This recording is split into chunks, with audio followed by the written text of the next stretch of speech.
Now, the South African National Defence Force, SANDF, confirms 9 of its soldiers have died in intense battles with M23 rebels in the Eastern Democratic Republic of the Congo. The troops, part of the SADC Mission in the DRC, were fighting to stop the rebel advance towards Goma, the North Kivu provincial capital. SANDF reports the rebels launched a major assault but were repelled by South African and regional forces. Defense Minister Angie Motshekga extends condolences to the fallen soldiers' families, calling their sacrifice heroic. The South African government reaffirms its commitment to stabilizing the volatile region, as analysts warn the M23 remains a significant threat. Updates on injured soldiers and future operations are expected soon.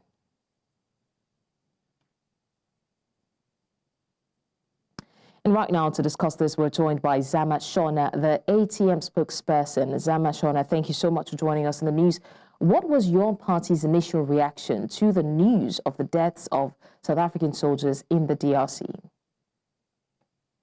Thank you so much. Good day to you and the listeners. Well, as the African Transformation Movement, we have to send our condolences first to the patriotic and brave men and women who have put their lives on the line for the greater good.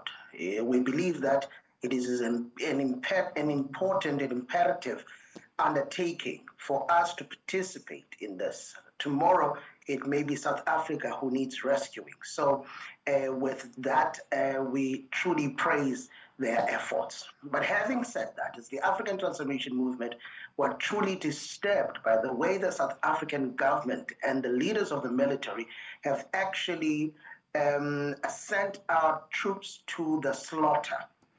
They are under-resourced, and for us as the African Transformation Movement, we regard that as nothing else but recklessness.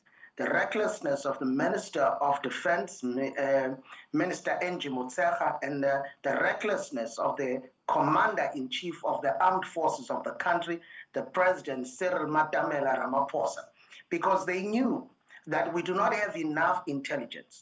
They knew that this was not an ordinary peacekeeping mission. They knew that the UN is pulling out of the region, and they knew that those troops do not have air support. If they all knew the above, why is it that they did not do all that was required of them so that they are able to prevent these deaths? Each and every soldier injured and each and every death, the government of South Africa must account, specifically the ministry under the leadership of Angie Motshekga and the president, who is the commander-in-chief of the armed forces of this country, because they did not create a conducive environment for the protection of those who have selflessly given their lives. Right. And how does your party view the government's handling of this ongoing situation concerning soldier safety? Thank you so much. We believe that they were very reckless. They are very reckless. One, you know that the M23 has actually reconfigured. This is a reconfigured version of it. It looks like it is stronger than it was 2003. It looks like it has new fighters. It looks like it is more determined. And they knew that the M23 is now no longer in agreement with the peace accord of 2009. Since this resurgence, we have seen 7.2 million people displaced. In 24 alone, we had 730,000 people. And in 2025, just in January, we have had 400,000 people who have been displaced by this. So you should know that this is not an ordinary peacekeeping mission where both parties are in agreement that there is a ceasefire. The M23 have broken the ceasefire, which means that this has escalated to a full-on war.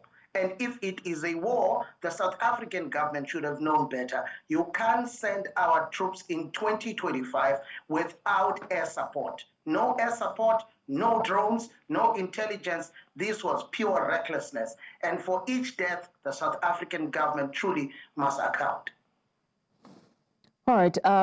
Zama Tshona, given that this is not the first time, obviously, that South African soldiers have died in combat in the DRC, what steps do you believe should have been taken to prevent such losses again? How do we assess the government's previous responses to past incidents involving military casualties and peacekeeping missions? Or is this another haphazard response to these?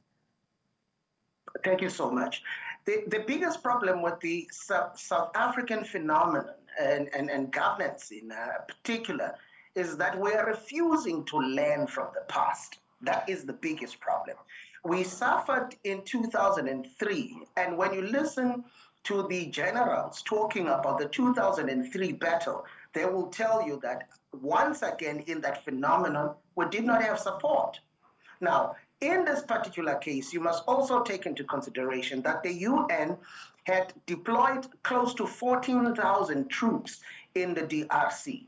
And the UN is pulling out. Now, which means that places like Ukraine, who donated their air support, also pulled out, because also Ukraine is also facing another challenge with Russia. So which means that we are now wide open. Now, it had happened in 2003 that when we are not supported, we die. What are those lessons teaching us for today? So the South African government is refusing to study history. Second thing, the South African government is refusing to actually look at look at reports by war experts, and not only that, but also listen to the counsels of those who understand the art of war better than the politicians. They do not listen. They were told these soldiers are exposed. So for us as the African Transformation Movement, these are the things that are a thorn at the foot of the South African government when it comes to this military deployment. The South African government should have listened to the councils, should have learned from past experience, should have used intelligence so as to know if the UN is pulling out 14,000 troops, and South Africa is the main contributor of the troops that are there, because it's now a SADC mission, so to speak. And South Africa is the main contributor there, though. So South Africa, as a leader in this mission, should actually know better that it rests upon its shoulders to actually come with solutions for the challenges of the African continent, as now it is leading the deployment going to the war against the M23. So the government of South Africa did not listen, did not study anything, did not technically prepare, and gave these children away without technical support. All right, thank you so much, Zama Tshona, for joining us to discuss this.